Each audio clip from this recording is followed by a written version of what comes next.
Hi, நான் உங்கள் நவீன் விக்னேஸ்வர். ஒரு நாள் என்னோடய ஃப்ரெண்ட் என்கிட்ட வந்துட்டு மச்சான் நான் ரொம்ப ஹாப்பியாக இருக்கேன்டா, இந்த மாதிரி ஒரு ஃபீலிங் நான் லைஃப்பில் ஃபீல் பண்ணதே இல்லை. This is the best feeling in this வேர்ல்டா. இந்த மாதிரிலாம் ஹாப்பினஸ் எனக்கு யாருமே கொடுத்ததில்லை. I must be the most happiest man in this planet அப்படின்னு சொன்னான். என்னடான்னு கேட்டேன். I am in a relationship அப்படின்னு சொன்னான். வாழ்த்துக்கள்டா அப்படின்னு சொன்னேன். அதே ஃப்ரெண்டு ஒரு 2-3 வருஷம் கழிச்சு என்கிட்ட வந்தான். மச்சான் நான் ரொம்ப சோகமாக இருக்கேன்டா, ரொம்ப வருத்தத்தில் இருக்கேன், டெய்லியுமே ரொம்ப கஷ்டமாக இருக்குது, நிறைய நாட்கள் அலறேன், நிறைய நாள் தூங்கவே கஷ்டமாக இருக்குது, நிறையா மிஸ் அண்டர்ஸ்டாண்டிங்ஸாக இருக்குது, என்னடா லைஃப் இதுங்கிற மாதிரி தோணுது, முடியலடா அப்படின்னு சொன்னான். என்னடான்னு கேட்டேன். ஐ எம் இன் அ ரிலேஷன்ஷிப்டா அப்படின்னு சொன்னான். ஸோ டியர் ரிலேஷன்ஷிப், நீங்கள் நல்லவரா கெட்டவரா நீங்களே சொல்லிடுங்களேன். If only relationship good speak, அது நம்மக்கிட்ட சொல்லிடும். நம்ம ஈஸியாக சம்டைம்ஸ் ரிலேஷன்ஷிப்பை கம்ப்ளைண்ட் பண்ணிவிடுவோம், ஆப்போசிட் பர்சனை கம்ப்ளைண்ட் பண்ணிவிடுவோம், சிச்சுவேஷனை கம்ப்ளைண்ட் பண்ணிவிடுவோம். பட் என்னை பொறுத்த வரைக்கும் ஒரு குவாலிட்டியான ஒரு ரிலேஷன்ஷிப்புக்கு, ஒரு அழகான ஒரு சூப்பரான ரிலேஷன்ஷிப்புக்கு ஒரு 2-3 ப்ரீரெக்விசிட்ஸ் தாங்க இருக்குது. அண்ட் அந்த விஷயத்தில் நம்ம ஒழுங்காக பண்ணாலே நம்ம ரிலேஷன்ஷிப் அவ்வளோ அழகாக இருக்கும், அண்ட் நம்மளோட லைஃப்பும் அவ்வளோ அழகாக இருக்கும். ஓகேங்களா? ஸோ இந்த வாரம் நம்ம அந்த டாபிக் தான் பேசவும் போகிறோம். இந்த டாபிக் எல்லாருக்குமே ரொம்ப யூஸ்ஃபுல்லாகவும் இருக்கும் அப்படின்னு நான் நம்புகிறேன். அண்ட் டாபிக்குள்ளே போகிறதுக்கு முன்னாடி நானும் நிறையா அழகான லவ் ஸ்டோரிஸ் சொல்லியிருக்கேங்க. நான் பாசிட்டிவாக பேசுகிறதுக்கு மட்டும் இல்லை, லவ் ஸ்டோரிஸும் நிறையா சொல்லியிருக்கேன். இதே இதயத்தின் குரல் பாட்காஸ்ட்டில் என்மேல் விழுந்த மலைத்துளியே, என்னை மாற்றும் காதலே, என்னோட நீ இருந்தால் அப்படின்னு சொல்லிட்டு சூப்பரான ரொமான்டிக்கான ஸ்டோரிஸ்லாம் சொல்லியிருக்கேன். ஸோ நீங்கள் இது வரைக்கும் கேட்கலன்னா கண்டிப்பாக கேளுங்க, லிங்க் டிஸ்கிரிப்ஷனில் இருக்குது. ஸோ ஃபர்ஸ்ட் நம்ம கமிட் ஆகிறோம் அப்படிங்கும்போது அதோட பியூட்டிஃபுல்லான ஃபீலிங் எதுவுமே இருக்க முடியாதுங்க. இல்லை, அவ்வளோ ஹாப்பினஸ் கொடுப்பாங்க அந்த பர்சன்னு. அதுவும் அவங்க நம்மளோட க்ரஷ்ஷாக இருந்தாங்க அப்படின்னா க்ரஷ் டர்ன்டு டு லவ் அப்படின்னா பா நான்லாம் ரொம்ப லக்கிப்பா, இந்த மாதிரிலாம் யாருக்காவது அமையுமா, உலகத்தில் யாருக்குமே கிடைக்காது அப்படிங்கிற மாதிரி ஒவ்வொரு மொமெண்ட்டுமே செம்மையாக இருக்கும். அப்படி புதுசாக பிறந்த மாதிரி இருக்கும். அவங்களோட ஹேண்ட்ஸை ஹோல்ட் பண்ணுறது என்ன, அவங்கள கிஸ் பண்ணுறது என்ன, ஹக் பண்ணுறது என்ன, அவங்களுக்காக விட்டு கொடுக்கறது என்ன, அது பண்ணுறது என்ன, இது பண்ணுறது என்னன்னு சொல்லிட்டு அத்தனை விஷயம் பண்ணுவோம். பட் எப்போவுமே இதே மாதிரி இருக்க போகுதா என்ன ரிலேஷன்ஷிப்? ஆர் எப்போவுமே இதே மாதிரி இருந்துச்சா என்ன? ஒரு 3 மாதம் போச்சு, 4 மாதம் போச்சு. ஆசை 60 நாள், மோகம் 30 நாள் அப்படின்னு சொல்லுவாங்கள்ல. ஸோ ஆஃப்டர் சர்டன் பாயிண்ட் அந்த இன்ஃபேச்சுவேஷன் லெவல்ஸ் கம்மியாகும், க்ரஷ் எல்லாம் இல்லாமல் போகும், அவங்களோட லுக்ஸ் நார்மலைஸ் ஆகும், எல்லாமே ரொம்ப நார்மலாக தெரியும். அண்ட் நம்மளோட இண்டிவிஜுவாலிட்டி அதிகமாக போயிடும்.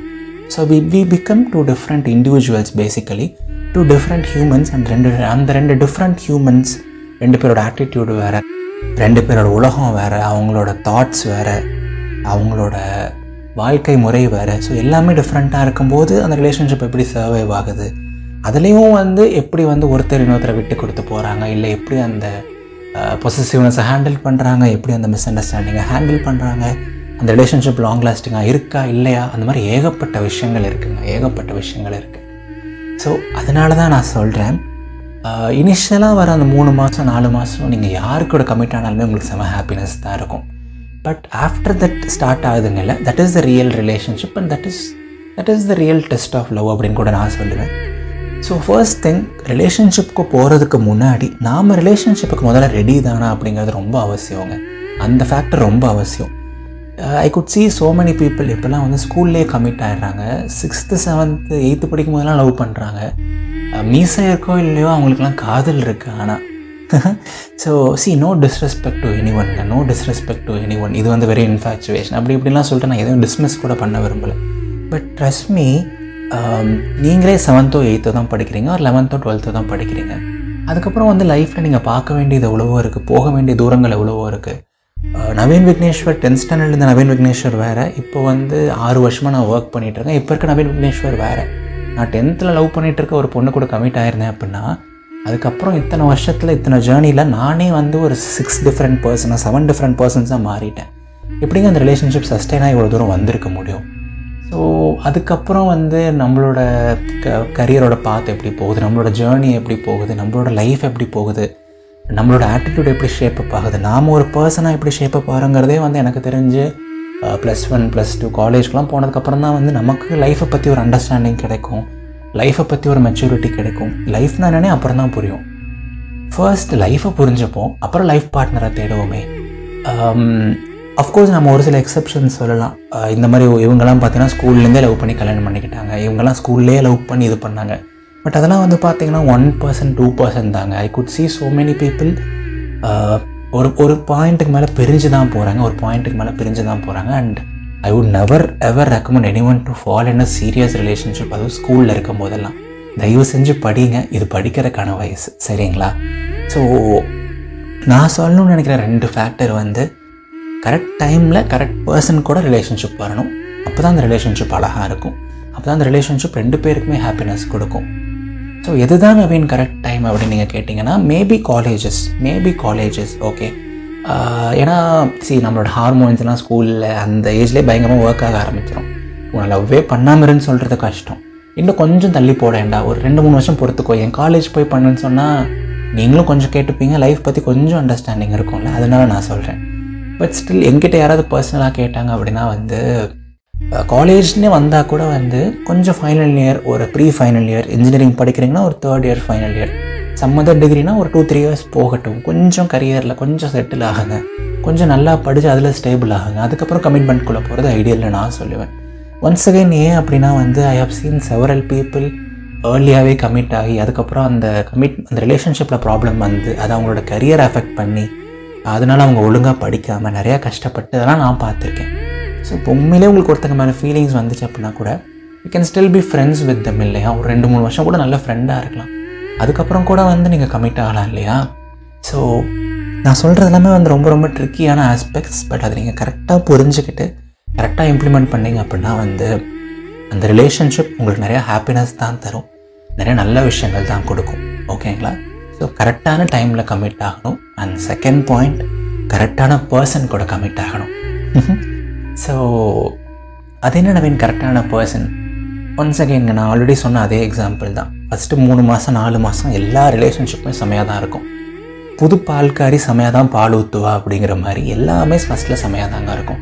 பட் ஒருத்தவங்க கூட வந்து நம்ம லைஃப் லாங் வாழணும், லைஃபே ஷேர் பண்ணணுங்கும் போது வந்து ஒரு டீசன்ட் பிட் ஆஃப் அவங்க கூட பழகிறது ரொம்ப இம்பார்ட்டண்ட். அவங்களோட ப்ளஸ் மைனஸ் எல்லாத்தையும் தெரிஞ்சுக்கிறது ரொம்ப இம்பார்ட்டண்ட். அட்லீஸ்ட் 6 மாதம் இல்லை 1 வருஷமாக தான் அவங்க கூட பழகிறது ரொம்ப ரொம்ப இம்பார்ட்டண்ட். க்ரஷ்ஷையோ இல்லை இன்ஃபாச்சுவேஷனை ரொம்ப பெருசாக எடுத்துக்கக்கூடாது, ஃபீலிங்ஸை ட்ரஸ்ட் பண்ணக்கூடாதுங்க. ஒரு ஆப்போசிட் ஜெண்டரில் இருக்க ஒருத்தங்க கூட கொஞ்சம் க்ளோஸாக பேசுகிறோம், ஒரு 2-3 லேட் நைட் சேட்ஸ் ஆனாலே ஆப்வியஸாக நமக்கு ஃபீலிங்ஸ் வந்துடும். பட் ஃபீலிங்ஸ் தான் லவ்வா? ஃபீலிங்ஸ் இருக்க எல்லார் மேலேயும் லவ் என்டர்டெயின் பண்ணலாமான்னு கேட்டிங்கன்னா எனக்கு தெரிஞ்சு அது ரொம்பவே தப்பான ஒரு முடிவாக தான் இருக்கும்.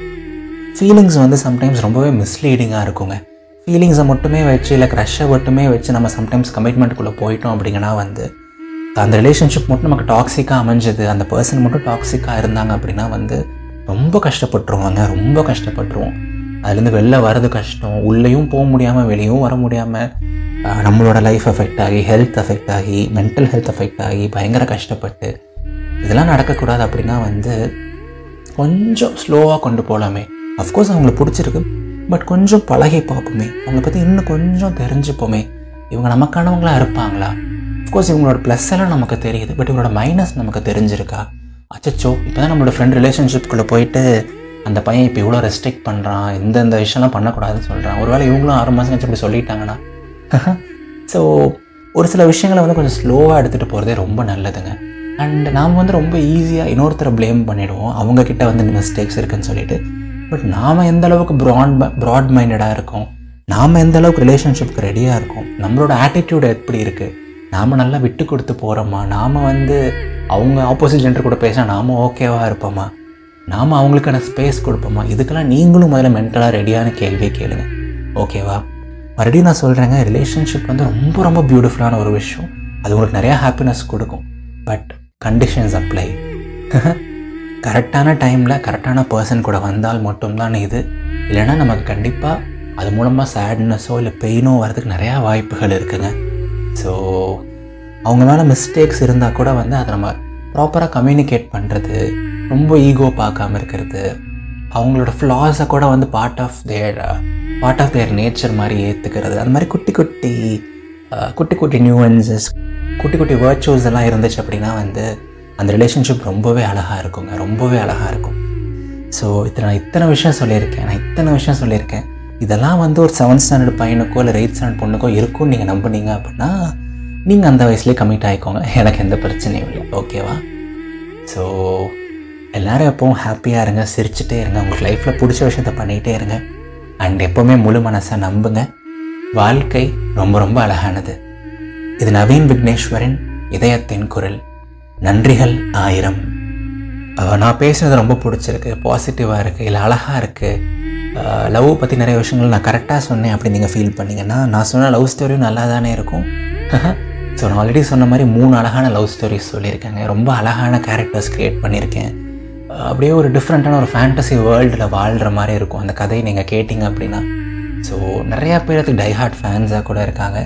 ஸோ நீங்கள் இது வரைக்கும் என்னோடய லவ் ஸ்டோரிஸ் கேட்கலன்னா கண்டிப்பாக கேளுங்க. 3க்கான லிங்க்குமே வந்து இந்த எபிசோடோட டிஸ்கிரிப்ஷனில் நான் கொடுத்துருக்கேன். எல்லா பிளாட்ஃபார்ம்ஸ்லையுமே அது அவைலபிளாக இருக்குது. ஸோ கண்டிப்பாக கேட்டுட்டு உங்களோட ஃபீட்பேக்கை சொல்லுங்கள். அண்ட் இந்த பாட்காஸ்ட்டை நிறையா யங்ஸ்டர்ஸ்க்கு ஷேர் பண்ணுங்கள், உங்களோட ஃப்ரெண்ட்ஸ்க்கெலாம் ஷேர் பண்ணுங்கள். ஐ திங்க் இது நிறைய பேருக்கு ஹெல்ப்ஃபுல்லாக இருக்கும், அவங்களோட ரிலேஷன்ஷிப்பில் பெட்டர் டிசிஷன்ஸ் எடுக்கிறதுக்கு ரொம்ப ஹெல்ப்ஃபுல்லாக இருக்கும் நான் பிலீவ் பண்ணுறேன். ஸோ தேங்க்யூ ஆல்ங்க, லவ் யூ ஆல், சியர்ஸ். ஒரு 2 வாரங்கள் கழித்து நம்ம சந்திப்போம். Tata, bye bye.